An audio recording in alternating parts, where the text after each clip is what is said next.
Life. So my topic today, I'm trying new equipment, by the way. Well, not really new equipment, but a new way of podcasting so that I can post video and audio. So I'm doing this on a video and then transferring also to audio, so I'll have both. And of course, we've got a little bit of a cough and congestion going on, but we're here. We're showing up. That's what matters. But it is so ironic because my topic today is called Leveling Up When You've Had a Poopy Moment. And just now, in the middle of my recording, when I was halfway done, my iPad died because I was not paying attention to the battery life. And therefore, I have to start all over again because everything I just recorded wiped away, completely gone, absolutely gone. So, goes along with our topic. We'll just, here we are. We're leveling up. We had a poopy moment, people, and we're leveling up. What better example do we have than this right here, right now? Okay? Okay, we got to keep the tea rolling because otherwise I'm just going to be coughing the whole time on this podcast. It's so funny. Like, have you ever had that moment where, like, you think you're doing such a great job on something? You're like, yeah, and you feel on fire and on a roll, and then it's gone. It's wiped away. You're like, oh, I have to start all over. Well, now I've lost my momentum. I don't want to do this now. I don't want to do this at all. This sucks. Like, why do I bother trying? I should just give up. Ooh. So here we go. Right here on topic. So I had a choice. And I literally almost like, no, I'm not in the mood. I'll move on to something else and I'll do a different podcast about something else later. I was like, no. So I literally was faced with that decision right there. I could level up. And frankly, sometimes the second take is even better than the first anyway, right? So when you do decide to actually not give up and level up, then you end up doing better anyway. Just think of the first run as a practice run. That was my practice run. And here we are with the real thing, I think. We're going to find out. Okay, so now with that great example at the beginning of our podcast here, let's get into it a little more. Okay, so life can happen, right? Yes, life can happen. You might be going along in life and you're like feeling pretty good, or at least it's manageable right now. Nothing too crazy going along. And then all of a sudden something happens, whatever it is. Like maybe a family member is offended by you, or maybe you offended somebody else. I don't know. Or maybe something is just happening to you and you're just going along in life. You're like, oh crap, how am I in this situation? And, sorry, we got to keep. Okay, sorry, dry throat. Also, my lips are dry, so we're keeping those moisturized too. But yeah, so you're going along and just like things start happening. Maybe you have an angry spouse. Maybe you have an angry parent or whatever. Or maybe an angry random person, whatever it is. Or maybe just like, your car is being towed or whatever. Like, or maybe you're being criticized for something that you're like, what? Who are you to criticize me for this? Whatever the case may be, whatever it looks like, you have the opportunity to either react to it and make the situation worse, or you have the opportunity to realize, you know what, your happiness matters more, and that you don't need to buy into this, all these emotions or whatever. Like, right. So it's important when something happens to us, let yourself go through the motions. Let yourself feel it. You need to work through it, okay? Working through emotions is so vital. But whatever you do, don't allow yourself, like words coming out of your mouth should not be pushed by anxiety and fear. And because I can't tell you so many times in my life would be going along and all of a sudden things are just out of control. And I am trying to grasp for control because that's how I think everything's going to be solved. And the more I grasped for control, the more out of control it got. Okay? Anyone resonate with this?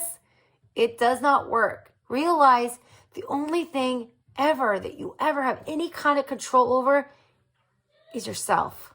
That's it. You can't control the other person, how they react, what they're going through. None of it. Zero. It's just not possible. And once you realize that, you realize, okay, I can't control how they feel, what they're going to do, how they're going to react. And the more that I try, it's just going to get worse. So take pause. It's important to take pause and think about, okay, how can I actually make this situation better? Not by trying to grasp control and not trying to, tell the person what to do or anything, but like, how can you be an anchor in this moment? How can you be a person that is able to stay grounded, right? Even though you're afraid and you feel anxious, it's okay. Work through that. And sometimes saying nothing is the thing to say. Sometimes saying nothing is the right thing to do. That's kind of a contradicting comment. Whatever. Okay, anyway. So when you're in these moments and they're happening to you, take a moment to be, to internalize, okay. Because sometimes a person, especially if you're having a moment where someone is angry at you or whatever, and they're yelling at you, you have that opportunity to, not react. Try not to react to it. Instead, let yourself retract a little bit and be like, okay, so maybe you're being accused. Like somebody's telling you like, hey, you need to be better at this. You need to la, la, la, la, la, la, la. Take a moment. And maybe it's not even their place to say that. Maybe it's not. But you can take a moment and think. I'm like, okay, do they have any points here? And we're not doing this to where you're a masochist and you're like, oh, I should listen to what everybody says and I should hear them out because they know better than me. No, that's not the case. No. Sometimes outside criticism is so good for us. And we can take the opportunity to be like, okay, we're going to use, I'm sorry, you're going to get so sick of this because I'm pretty sure I already used it. I'm pretty sure you're going to hear it a lot, but we're going to keep going back to this. Okay, the dishwasher. Yeah. My husband, not his place to tell me how to load a dishwasher. No, it's not. And it's not his place to even get frustrated with me for loading it so badly, apparently. But at the beginning of our marriage, he would, he would just like, hey, because he used to be a dishwasher. He's in a restaurant, so like, he's got this down. Plus, he grew up in a family that was very efficient. My family was not efficient, so two different people. But that's okay. So he's just like, effective. So it's just like every time we load the dishwasher together, he's teaching me, and in my head I'm like, oh, I'm so sick of this lesson. But you know what? Instead of reacting to it, getting all offended and being like, you're a jerk, leave me alone, I can load the dishwasher however I damn well please. I'm not doing any of that. No, because that's not worth it. It's not worth my happiness. Instead, I'm like, okay, I'm taking pause. I'm internalized. I'm like, okay, he loves me and I love him. And he's just particular about the dishwasher. And that's fine. He can do that. Obviously, I'm still allowed to load it however I want. However, this is an opportunity to level up. Okay? This is an opportunity. Yeah, okay, the way I load the dishwasher is not that great. I can admit that. Not that great. Let's be okay admitting when we're doing something that's not that great. Okay? All right. I load the dishwasher. It sucks. Okay? Let's just say that. It sucked. It really did. Couldn't get that many dishes in it. I ended up washing half of them by hand. It was a waste of time. And I really was. And so I started being like, okay, I guess I could improve the way I load the dishwasher. So I had the opportunity to just be upset about it every time. Or I could level up my dishwasher skills. And I did. And guess what? I'm really good at it now. In fact, I load that dishwasher so good. I know this sounds so great, doesn't it? So cheesy. That not only did the dishes get cleaned really well, but I don't have to wash anything by hand, people. And we use all of our dishes in a day, okay? That's just reality when you have 6 kids. And of course, they're too lazy to rewash a dish. They're looking for anything. Oh, plates are all done? Well, there's these lids to these, what do you call them, bowls here. Let's use a lid as a plate today. Actually, that's kind of my fault. I kind of started that trend because I got lazy too, okay? Life, it's life. Okay, so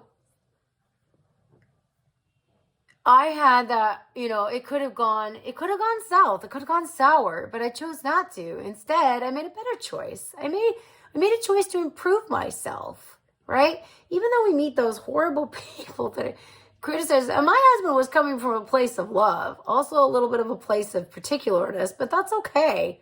Like, he's a good, incredible, amazing man with so many talents. He's like the Midas touch. He's like got the Midas touch, where Midas touched everything he touched turned to gold. That's my husband. He's just like, oh, yeah, this instrument, I've never seen this before. Cool. Let me just pick it up and start playing it like I've known about it this whole time. Yeah, he's amazing. He's so amazing. Really good, really efficient and everything. And so I have learned so much. And he's obviously learned a lot from me too. And we both appreciate each other, what we've learned from. And that's something too in our marriages, especially. Like when you're in your marriage and you could have these opportunities of leveling up, or you could have an opportunity to have a conflict. Which one do you want? You want to be self-improvement, or you want to be arguing all the time with your husband because you feel like they're trying to change you? Now, honestly, there are wolves out there that literally just like, I just want you to be better. Let's change. I want to change you, right? That's not okay. But this is not that kind of situation. In most marriages, it's literally because somebody has a particular, or they see how you can improve it, especially men, okay? Well, okay, women do this a lot too. But men, they have this way of like, you could just, do you see the logic in this? Come on, woman, see the logic. And, us, we're always looking for more of the like improvements in, of what helps us. Like, it would help me if you, picked up your laundry. It would help me if you washed the dishes. It would help me if you, would notice when our child is, freaking out and I'm having a hard time, jump in and help save me here. And so, like, we want to see those kind of improvements. They're thinking more like, if you time things better, you could get the dishes done at a better time. Or if you did it this way, it'd be more efficient, right? They're thinking more on the logical side. We're just like, hey, I need a hero over here. Where's the hero? If anybody resonates with that, you need this message. So anyway, okay, so in these opportunities, we have the opportunity to level up. When criticism comes, let's not get offended or defensive. Let us level up.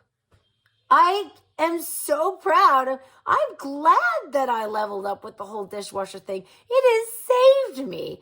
It has made my life lighter and easier. So much better. And just like, I can't tell you how many things in my marriage where my husband's like, hey, this would be nice. And I'm just like, inside I'm going, oh. But then I'm like, well, okay. He has a very good point.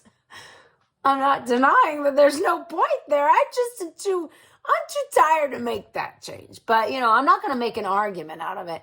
And there might even be some things like, hey, I like how that is. Don't touch that, right? So one thing my husband does not touch is my wardrobe, how I dress. You don't touch that. You don't touch that.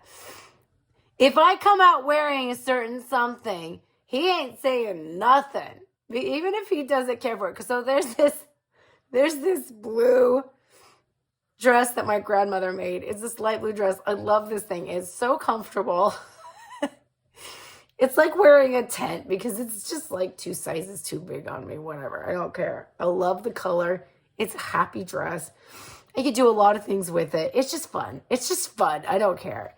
And I know that maybe it doesn't flatter my figure all that great, but I don't care. So I'll wear this dress. And I noticed, I never really get compliments wearing it, at least not from my husband. And that's fine. I don't need the compliments to want to wear the dress. I'll wear it anyway. And I know in the back of my head is like, he doesn't care for this dress, but he's not saying anything. And one day there was an opportunity, and this happened recently, where I was talking about what to wear or something like that. I'm just like, I was like, I'm thinking of wearing this dress or something like this. He's like, well, the color's nice, but it's not exactly the best looking dress on you. And I'm just like, yeah, I know. And it's just like, I'm like, there it is. There's the proof. I knew it. But he's just like, he doesn't go there. He's just like, I'm not saying nothing. And I don't say nothing to his wardrobe either, ever. And if you're a woman who does that, stop it immediately, okay? So, yeah, I could level up, and I'd be like, I could get rid of that dress, really find a dress that's comparable to it, and I could, look so good in it, because I look really good in that color. I do, okay? And, but then, no, I am comfortable, and that dress means something to me because it was my grandmother. She made it, right? I'll wear that dress just to feel cozy and remember my grandma. So he's not touching that, right? And I have this ugly, huge jacket. It is ginormous. It's a rain jacket. And my husband says, yeah, that's the ugliest jacket. I'm like, I know. But it was my dad's. Whew. Okay, maybe I shouldn't bring up these things. It's making me emotional here.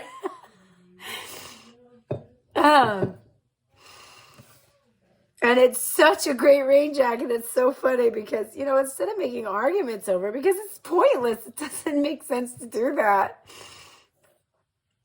Instead of making arguments, I acknowledge, yeah, it's an ugly jacket, but hey, it keeps me dry when it rains. And it's so funny because there's been a handful of times in our marriage where my husband's like, where's that rain jacket? I'm like, now you appreciate it.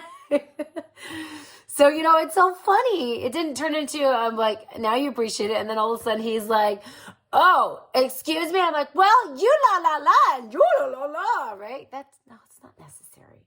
No bueno. Don't go there, okay? Take the opportunity and level up in life, okay? So that's in marriage, okay? Find the opportunities to level up. And even if you don't, that's an area where, don't touch that, well, then teach them not to touch it. But do it in a healthy way, okay? Right? So the way that my husband knew not to touch my clothing is when we were dating, I was just like, yeah, I would tell him stories. I'm like, yeah, I had this friend, okay? When I was 23 and I moved to San Diego, and I joined the singles ward in my church, which is people from 18 to 30. I had this friend and she did not like the way I dressed. And frankly, growing up, a lot of my, a few friends and family didn't care the way I dressed either. I dressed and I still do, by the way. I'm still owning it. Like a 90s punk rocker, okay? Baggy pants, fun shirts, you name it. I was just I was with the chains. Okay. I loved it. It wasn't like I was goth makeup or anything. I wasn't a huge fan of makeup. I was very light on the makeup and stuff. But anyway, I was just punk rocker. And that's still me. It's still part of me. Still have the pants. Not getting rid of them. Still wearing them. Still loving them. And I rock those pants. I rock the 90s. And so I share this story to all of you, and I also shared this to my husband when we were dating. I'm just like, yeah, my friend. So she, one day, I took her to. We went to the mall to go hang out together, and Hot Topic happens to be one of my favorite stores. So they displayed in the window these amazing pants. They were black with some accents of red and some chains hanging from them. They were baggy. And anyway, and I was just and they had pockets everywhere. And I was just these pants are a dream. I'm I have to have those pants. She's like, no. And I'm like, yes. And she's like, no. And I'm like, oh yeah, I'm going in there and I'm getting them pants. And I went in there and she's just like fighting me tooth and nail. Do not get those pants. I'm like, I'm getting those pants. And so, of course, I got the pants and I rocked those pants, and they are my favorite pants. Thank you so much. Anyway, and so every time I'd wear them, she just criticized me. She's just like, you need to get rid of those pants. You just need to get rid of those pants. I'm like, oh, these are my pants. And then one time we ended up going on a trip to Idaho because we both had family in Idaho. So we carpooled with some other friends and went down to Idaho together. And we had an opportunity because my sister happened to be living in the same area. And so we took a detour and went and visited my sister. And so my sister comes out, and the first thing my friend says to her is just like, Jane! And I give her a hug and whatever. And then my friend, she's like, it's nice to meet you. I'm so-and-so and whatever. And then she's just like, you really need to convince your sister to get rid of those pants. And then my sister, I love her so much, she says to her with this very disgruntled face, she's like, my sister can wear whatever she wants. And then my friend was like so taken back. And she left me alone after that. She was just like, okay. And I was just like, thank you. It was so wonderful. I'm like, there you go. So like from the beginning, my husband knew, especially since I already had this reputation because we went to the same singles ward, that this is who she is. And I'm not marrying this girl to change her, and shame on me if I am, right?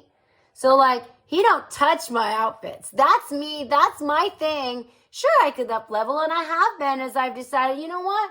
I think I want to up level here a little bit. And I do. And I have been, and it's great. But that's because I want to. And this is a me and me relationship. It's not a me and my husband relationship. My clothes are a me and me relationship. It's how I feel about myself, right?